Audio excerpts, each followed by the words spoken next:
बच्चों, पाई defence academy के online platform पर आपका स्वागत है। मैं आज इस वीडियो के माध्यम से आपको एयरफोर्स वाई ग्रुप के अंदर आने वाला सबसे इम्पोर्टेंट टॉपिक लाभ हानि के बारे में डिस्कस करेंगे। जो हमने पहले लाभ हानि का बेसिक 0 लेवल पार्ट पहले डिस्कस कर चुके हैं वीडियो फर्स्ट के अंदर। अब ये सेकेंड पार्ट कर रहा हूँ तो थोड़ा सा अपर लेवल है और अपने एयरफोर्स के लिए बहुत इंपॉर्टेंट रहता है। देखिए इसका क्वेश्चन, टॉपिक का नाम हमारा है लाभ हानि, प्रॉफिट एंड लॉस। ये सेकेंड पार्ट है। फर्स्ट पार्ट बेसिक लेवल मैंने बता दिया है, ये सेकेंड पार्ट है, बहुत इंपॉर्टेंट है, जिसका मैं अभी आपको क्वेश्चन दे रहा हूं। वो एग्जाम के अंदर अक्सर आता है। देखिएगा वो क्वेश्चन इस टाइप से रहता है, 20 वस्तुओं का क्रय मूल्य 25 वस्तुओं का विक्रय मूल्य समान है तो लाभ या हानि प्रतिशत क्या है। देखिएगा ये फिक्स क्वेश्चन है, एग्जाम में आता है, फॉर्मेट इसका फिक्स रहता है, नंबर यहां से बदले जाते हैं। तो इंपॉर्टेंट श्रेणी में ले लेते हैं। 20 वस्तुओं का क्रय मूल्य 25 वस्तुओं का विक्रय मूल्य बराबर है। इस कंडीशन में हमें लाभ होगा हानि होगा, बहुत इंपॉर्टेंट है। तो इस पे एक नियम ध्यान रखिएगा, पहले ही आप याद रखिए, ए वस्तुओं का क्रय मूल्य मतलब कॉस्ट प्राइस सीपी, ए वस्तुओं का क्रय मूल्य बी वस्तुओं का विक्रय मूल्य समान है तो आपके लाभ प्रतिशत या हानि प्रतिशत क्या होगा। बहुत इंपॉर्टेंट है, ध्यान रखिएगा। ए वस्तुओं क्रय मूल्य नहीं है, यह क्रय वस्तुओं की संख्या है। ए वस्तुओं का क्रय मूल्य और बी वस्तुओं का विक्रय मूल्य बराबर है। उस कंडीशन में हमें कब लाभ होगा कब हानि होगा, देखिएगा ये क्रय मूल्य की वस्तुओं की संख्या है।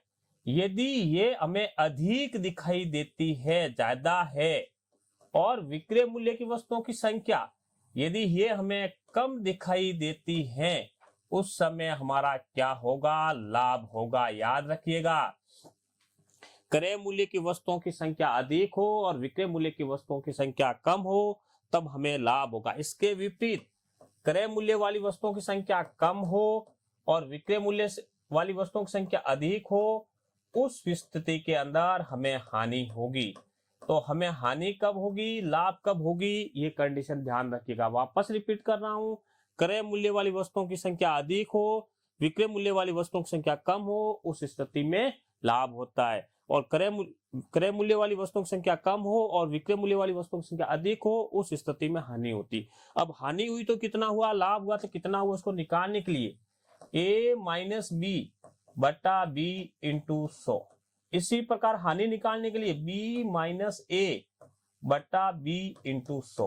अब देखिएगा यह विशेष बात, दोनों कंडीशन में नीचे बी है, अर्थात विक्रय मूल्य की वस्तुओं की संख्या क्या है, विक्रय मूल्य की वस्तुओं की संख्या क्या है।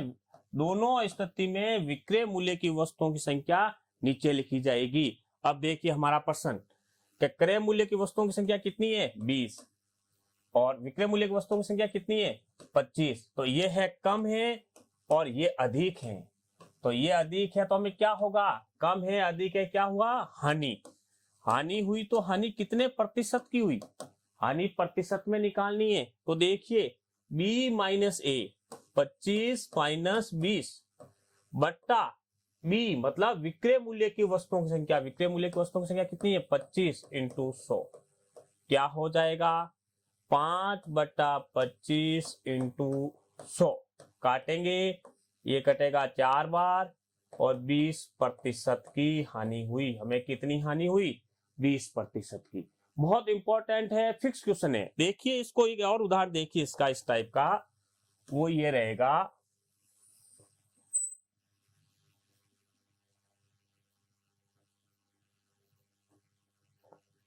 सेम टू सेम क्वेश्चन है, इस प्रकार से आता है। देखिएगा कि 10 वस्तुओं का विक्रय मूल्य, 10 वस्तुओं का विक्रय मूल्य 12 वस्तुओं का क्रय मूल्य समान है तो लाभ या हानि प्रतिशत क्या है। देखिएगा सेम क्वेश्चन है, थोड़ा सा इसमें चेंज किया लेकिन कोई चेंज नहीं माना जाता है। क्या है, 10 वस्तुओं का विक्रय मूल्य 12 वस्तुओं का क्रय मूल्य के बराबर है तो लाभ या हानि क्या होगी। अब देखिएगा ये क्या है, विक्रय मूल्य की वस्तुओं की संख्या है, ये क्या है, क्रय मूल्य की वस्तुओं की संख्या। इससे कोई फर्क नहीं पड़ता है कि क्रय मूल्य की वस्तु संख्या मैंने बाद में लिखी है और विक्रय मूल्य की वस्तुओं की संख्या पहले लिखी, उससे कोई फर्क नहीं पड़ता। आपको ये ध्यान रखना है कि क्रय मूल्य की वस्तुओं की संख्या यहाँ 12 है और विक्रय मूल्य की वस्तुओं की संख्या यहाँ कितनी है, 10 है। तो कौन, ये कम है और ये अधिक है। अधिक कौन सा है, क्रय मूल्य वाला, तो क्या होगा, हमें लाभ होगा। अब लाभ कितना हुआ, तो लाभ प्रतिशत निकालने के लिए ए माइनस मतलब विक्रय मूल्य की वस्तुओं की संख्या, क्रय मूल्य की वस्तुओं की संख्या कितनी, 12, विक्रय मूल्य की वस्तुओं की संख्या कितनी, 10, और नीचे कौन आएगा, हमेशा विक्रय मूल्य की वस्तुओं की संख्या आएगी। विक्रय मूल्य की वस्तुओं की संख्या 10 है इंटू 100, तो क्या हो जाएगा, 2/10 इंटू 100, ये कट जाएगा, 0 से 0, 20% का हमें लाभ हुआ। देखिए कितना लाभ हुआ, 20% का, बहुत बहुत इंपॉर्टेंट है। इससे संबंधित एक और क्वेश्चन देखिए, सेम ऐसा कैसा।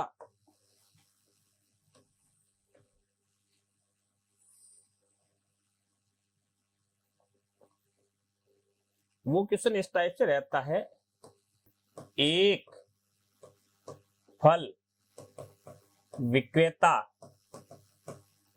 ने 30 संतरों को बेचने पर 5 संतरों के क्रय मूल्य के बराबर लाभ होता है तो कुल लाभ प्रतिशत क्या है। देखिएगा क्वेश्चन को समझिएगा, एक फल विक्रेता ने 30 संतरों को बेचने पर, 30 संतरे बेचे, 30 संतरों को बेचने पर 5 संतरों के क्रय मूल्य के बराबर लाभ हो रहा है तो कुल लाभ प्रतिशत क्या है। देखिएगा क्या है, देखो पहले बेचा है और लाभ हुआ है, बेचने पर लाभ हुआ है अर्थात क्या है, विक्रय मूल्य हमारा अधिक रहेगा और क्रय मूल्य कम रहेगा तभी लाभ होगा। अर्थात देखिएगा इसको ऐसे लिखोगे, 30 संतरों का विक्रय मूल्य, बेचा है 30 संतरों का विक्रय मूल्य, ये सेम टू सेम राशि यहां लिखोगे माइनस 30 संतरों का क्रय मूल्य। मतलब देखिएगा विक्रय मूल्य में से हम क्रय मूल्य घटाएंगे तभी तो हमें लाभ होगा। लाभ कब होगा, यदि हानि होता तो क्रय मूल्य में से विक्रय मूल्य घटाते। तो लाभ कितना हुआ, 30 संतरों क्रय मूल्य बराबर हमें लाभ कितना हुआ है, 5 संतरों के क्रय मूल्य के बराबर लाभ हुआ। 5 संतरों के क्रय मूल्य के बराबर लाभ हुआ। देखिए प्रश्न को समझिए कि 30 संतरे बेचने पर, उसने 30 संतरे बेचे हैं तो उसे लाभ कितना हुआ है, 5 संतरों के क्रय मूल्य के बराबर लाभ हुआ। अर्थात बेचने पर लाभ हुआ है, हानि होता तो हम विक्रय मूल्य में से विक्रय मूल्य को घटाते। यहाँ लाभ है तो विक्रय मूल्य में से क्रय मूल्य को घटा रहे, तो विक्रय मूल्य कितना है, 30 संतरों का विक्रय मूल्य माइनस 30 संतरों का, ये सेम डिजिट लिखनी है, 30 संतरों का क्रय मूल्य, इस विक्रय मूल्य में से ये क्रय मूल्य घटाया तो हमें लाभ कितना हो रहा है, 5 संतरों के क्रय मूल्य बराबर। अब देखिए क्रय मूल्य वाली वस्तुओं को पास पास में लीजिए तो यहां क्या रहेगा, 30 संतरों का विक्रय मूल्य बराबर, देखिएगा क्या है, 5 संतरों का क्रय मूल्य ये माइनस का क्रय मूल्य उधर गया प्लस का 30 संतरों का क्रय मूल्य, अर्थात ये क्या होगा, वापस देखिए 30 संतरों का विक्रय मूल्य बराबर कितना हो जाएगा, 35 संतरों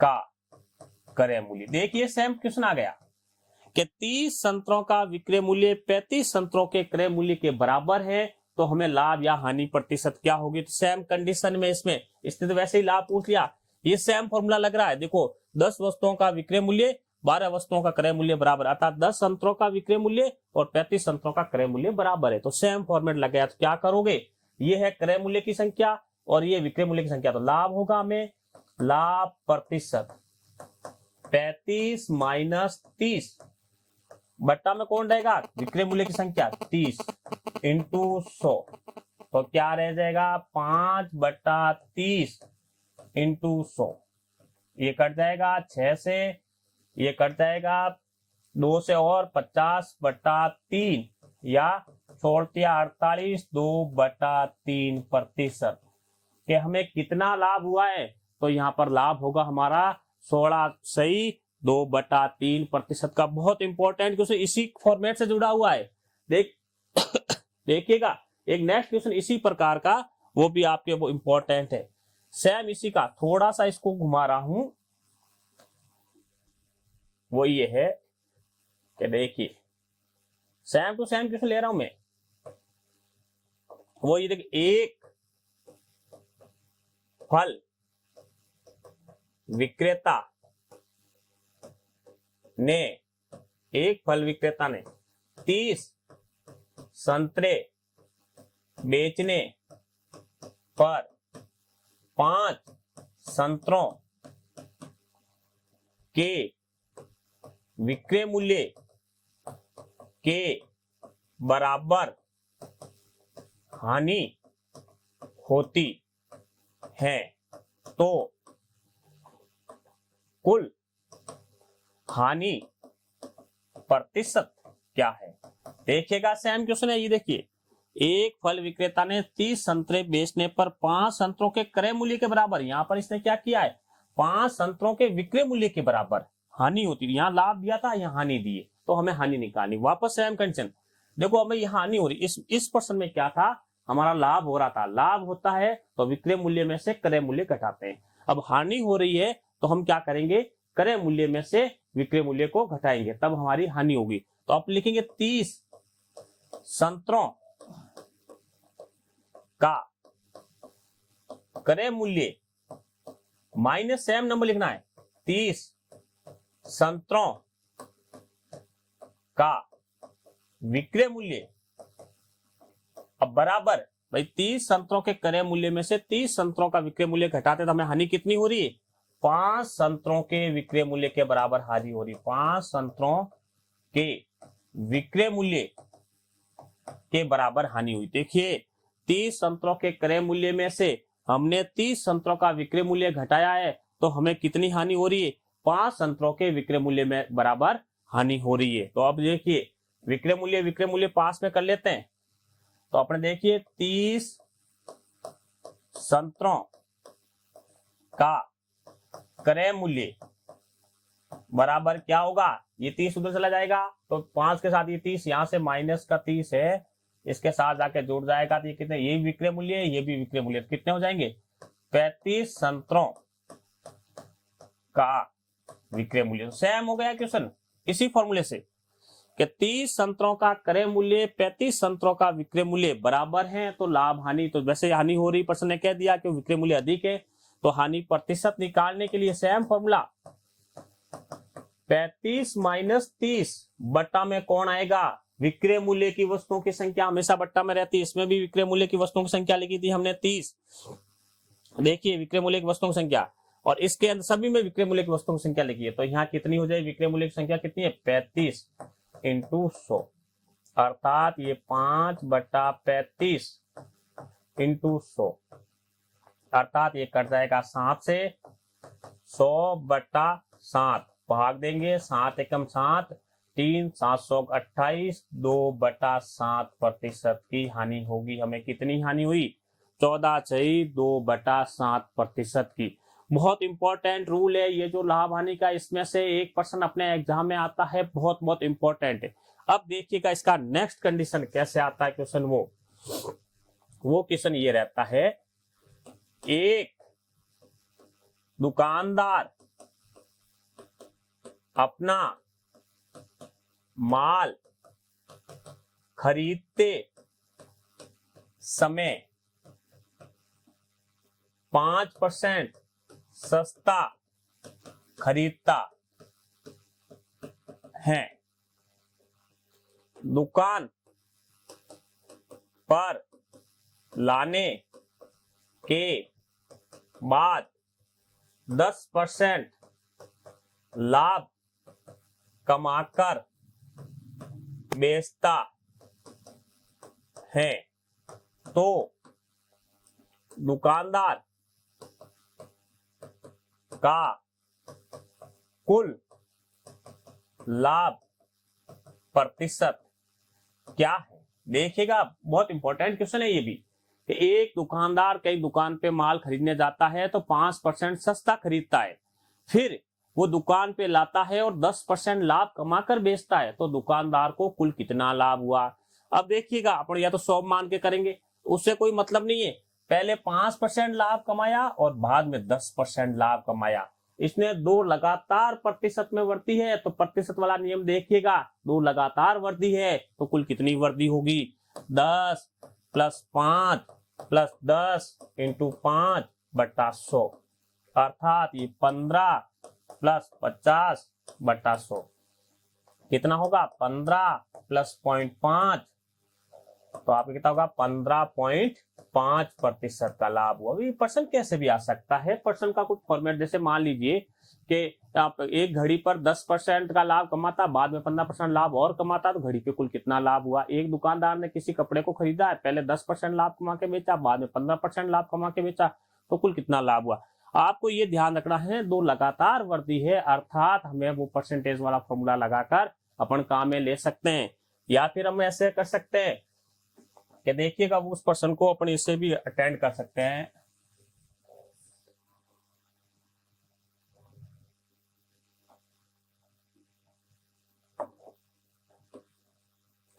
एक दुकानदार अपने माल पर 15% की छूट देता है, मतलब डिस्काउंट देता है, बाद में 10% की छूट और देता है, तो कुल कितने प्रतिशत की छूट दी गई?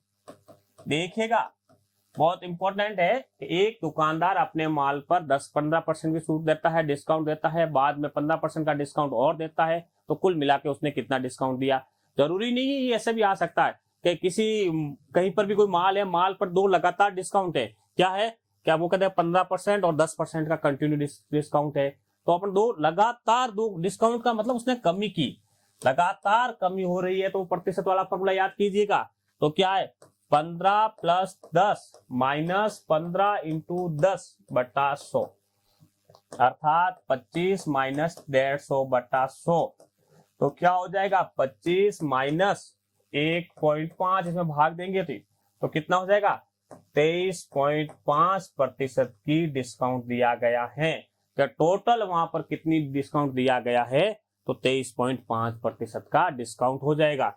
देखिएगा इसको अपन ऐसे भी ले सकते हैं, ये प्रतिशत कैसे भी क्वेश्चन आ सकता है कि पेट्रोल के मूल्य पर दो लगातार कमी हुई 15% की और 10% की, तो कुल कितनी कमी हुई? तो सेम तरीका रहेगा। अब देखिए ऐसा आता है, ये इंपॉर्टेंट क्वेश्चन भी है, वैसे आया हुआ क्वेश्चन है, तो वो क्वेश्चन ये है कि एक दुकानदार अपने माल पर 30% की छूट देता है तो माल में बिक्री 40% अधिक हो जाती है तो दुकानदार का कुल लाभ या हानि प्रतिशत क्या है। देखिएगा, बहुत इंपॉर्टेंट चीज है कि एक दुकानदार जो सेल लगती है, कई बार आपने देखा होगा, एक दुकानदार कहता है कि आज डिस्काउंट ऑफर है, 30% डिस्काउंट दिया जाएगा। जैसे ही उसने सेल डाली गई तो उसके जो ग्रोथ थी, बिकने की रेट थी, वो 40% अधिक होगी। उसने जैसे ही 30% कमी की तो रेट कितनी बढ़ी, 40% की रेट बढ़ गई। अर्थात अब इसको कैसे करेंगे, तो वही प्रतिशत भाई, जैसे अपन कह सकते हैं कि 30% की कमी की, बाद में 40% की वृद्धि की, तो कुल मिला के कितनी वृद्धि हुई। तो इस प्रकार से अपन कर सकते हैं। तो देखिए, तो इसमें कमी और वृद्धि दोनों वाला फॉर्मूला लगेगा। तो उस फॉर्मूले में क्या था, पहले वृद्धि वाला मान लिखोगे 40 माइनस 30 माइनस 40 गुणा 30, जो लाभ प्रतिशत के अंदर बताया गया है, ये नियम फॉर्मूले, बट्टा 100 कितना होगा, 10 माइनस 1200 बट्टा 100, 0 से 0 कैंसिल आउट, 10 माइनस 12 अर्थात -2। यहाँ माइनस आया है तो ये हमें ये कह रहा है कि इसको 2% की हानि हुई। दुकानदार को कितना लाभ या हानि हुई, तो 2% की हानि हुई। अर्थात उसने 30% डिस्काउंट डाला गया तो उसको 40% ग्रोथ रेट बढ़ी है, तो कुल मिला के उसको हानि कितनी हुई, 30% की हानि हुई है। देखिएगा, कई बार ऐसे आता है, वो देखिए, जैसे आपके मान लीजिए इस टाइप से, ये भी इंपॉर्टेंट है कि जैसे अपन के मतलब डिस्काउंट दिया गया, इतने % का डिस्काउंट देता है, कैसे देते, मान लीजिए जैसे 30%, 20% व 10% का समतुल्य बट्टा क्या होगा। समतुल्य बट्टा का मतलब होता है 3-4 का, मतलब कि कोई वस्तु है, मान लो 1500 की वस्तु है, 10,000 की, 20,000 की, उस पर 3 क्रमश ये लगातार छूट दी जाती है। पहले 30%, फिर 20%, फिर 10%, फिर 5%, 8%, कैसे भी आ सकता है। तो देखिए, समतुल्य बट्टा का मतलब यहाँ पर यहाँ रहता है कि इन सभी का कुल बट्टा कितना बनेगा। तो देखिए, जब ऐसे समतुल्य हमें निकालना होता है तो समतुल्य बट्टा का विशेष फॉर्मूला याद रखना, समतुल्य बट्टा मतलब इन सभी का 1 बट्टा।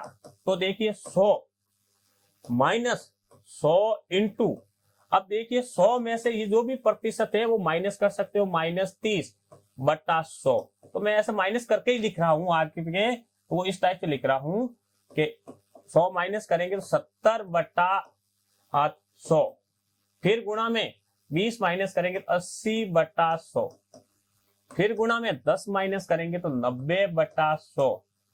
और आपके मतलब जरूरी नहीं, आगे एक कॉमा लगा के और लगा दिया 5%, तो 100 में से 5 95%, जो भी हो माइनस कर सकते हैं। अब इसको काटिएगा, 100 माइनस, तो ये 2 0 से 2 0, ये 2 0 से ये 2 0 कैंसिल आउट, और ये 1 0 से 1 0 कैंसिल आउट। अब गुणा कीजिएगा तो क्या होगा, 7 8 56, 56 को 9 से गुणा करेंगे, 9 चौको 54, 5 और 9 5 45 और 5 50 बट्टा 10 है नीचे। अर्थात 100 माइनस 50.4 अर्थात कितना हो जाएगा, 59.6% की डिस्काउंट दिया गया। क्या टोटल डिस्काउंट कितना हुआ, 49.6, 59.6%। अब कई बार क्या होता है, यह राशि दिख गई, जैसे कि 50,000 रुपए है, कोई वस्तु 50,000 रुपए की है, उस पर 3 कंटिन्यू डिस्काउंट है, 10 मतलब 30%, 20% और 10%, तो कुल कितना डिस्काउंट दिया गया। तो कुल डिस्काउंट कितना आया, 49.6%। अब 50,000 का ये परसेंटेज निकाल दो, 50,000 में से घटा दो, तो हमारा मिल सकता है। तो ये समतुल्य बट्टा भी हमारे लिए बहुत इंपॉर्टेंट है, जिसको हमें ध्यान में रखना बहुत जरूरी है। अब देखिए, नेक्स्ट क्वेश्चन इसका इस टाइप से रहता है, वो ये रहता है, इंपॉर्टेंट क्वेश्चन है, एक व्यापारी ने 2 वस्तुएं प्रत्येक को 1200 रुपए की दर से बेचता है। यदि एक पर उसे 25% का लाभ होता है तथा दूसरी पर उसे 25% की हानि होती है, तो व्यापारी को कुल कितने प्रतिशत का लाभ या हानि हुई, या ये कह सकते हैं लाभ हुआ या हानि हुई तो कितना लाभ या हानि राशि, लाभ या हानि राशि क्या है, मतलब लाभ या हानि हुआ तो कितना हुआ। देखिएगा प्रश्न को समझिएगा। एक व्यापारी ने प्रत्येक वस्तु को 2 वस्तुएं खरीदी, प्रत्येक 2 वस्तुएं खरीदी, प्रत्येक को 1200 में। कई बार वो ये कह देता है कि किन्हीं 2 वस्तुओं का विक्रय मूल्य समान है, वो समान रेट से बेचता है, रेट नहीं लिखी गई। एक को बेचने पर 25% का लाभ होता है, एक पर 25% की हानि होती है। तो ओवरऑल कुल मिला के उस कंडीशन में उस व्यापारी को क्या होगा, लाभ होगा। ध्यान रखिएगा, विशेष पॉइंट है, यदि किन्हीं 2 वस्तुओं का विक्रय मूल्य समान है, विक्रय मूल्य समान है और लाभ प्रतिशत एंड हानि प्रतिशत भी समान है, विक्रय मूल्य समान है, लाभ प्रतिशत और हानि प्रतिशत भी समान है, उस कंडीशन में हमेशा हानि होती है। ये ध्यान रखिएगा, किन्हीं 2 वस्तुओं का विक्रय मूल्य समान हो और उसका लाभ प्रतिशत और हानि प्रतिशत समान हो, उस कंडीशन में हमेशा हानि होती है।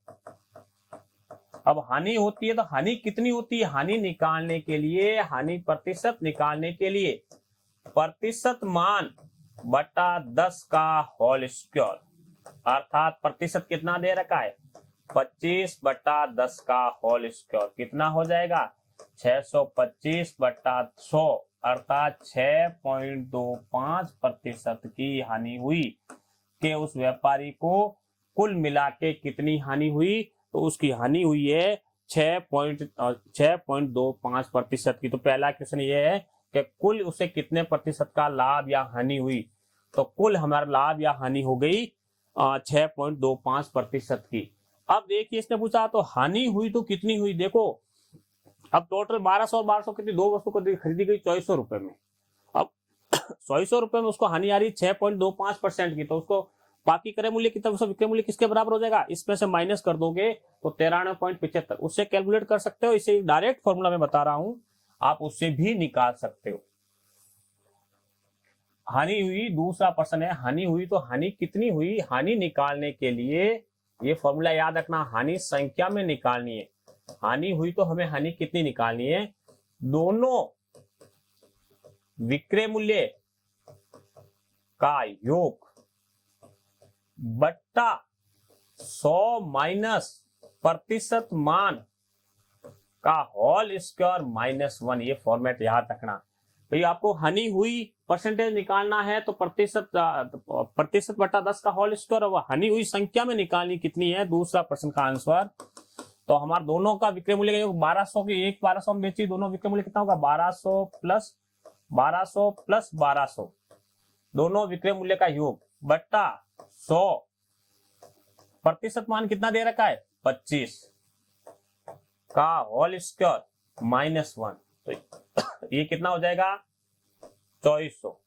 आप देखिए नीचे कितना ये कट जाएगा 4, 16 में से माइनस करेंगे 1 तो कितना आ जाएगा अब 15,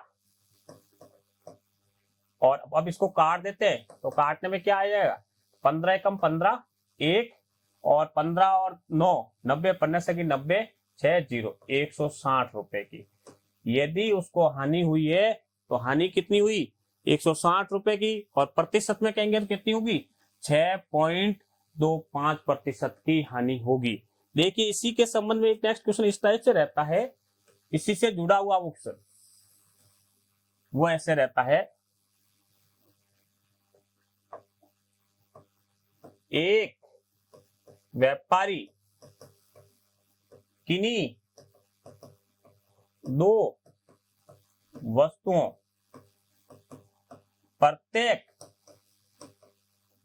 को समान मूल्य से खरीदता है।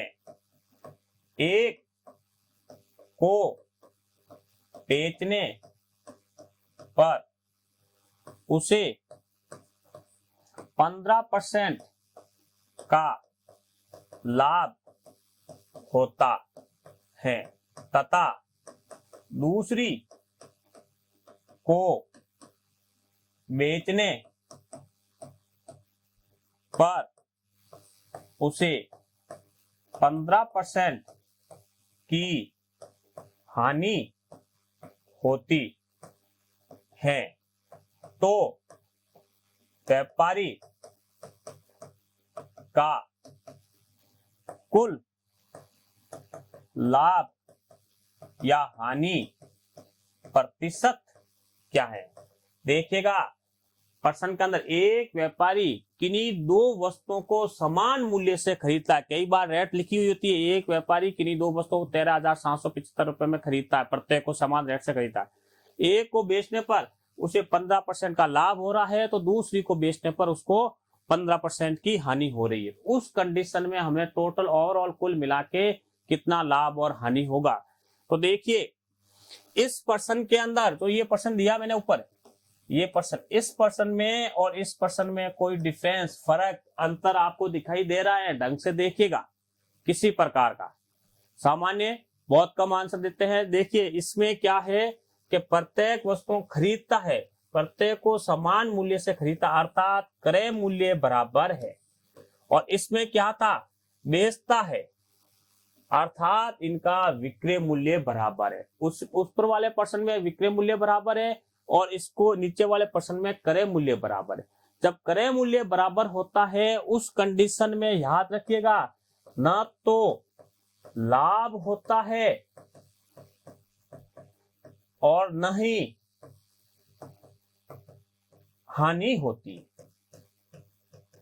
याद रखिएगा ये विशेष बात, ना तो लाभ होता है ना हानि होती है। क्या कंडीशन है कि यदि किन्हीं दो वस्तुओं का क्रय मूल्य समान हो और बराबर प्रतिशत की दर से वो बिक रही है, उस कंडीशन में ना तो लाभ होता है ना हानि होती है। लेकिन विक्रय मूल्य समान रहेगा और बराबर प्रतिशत बिक रही है, तो उस केस में हमेशा हानि होगी। और हानि निकालने के लिए मैंने ये दो फॉर्मेट बताया, प्रतिशत हानि ये रही और संख्यात्मक हानि निकालनी है तो दोनों विक्रय मूल्य का योग बट्टा 100 प्लस प्रतिशत मान का होल स्क्वायर -1, इस फॉर्मेट से हम कर सकते हैं।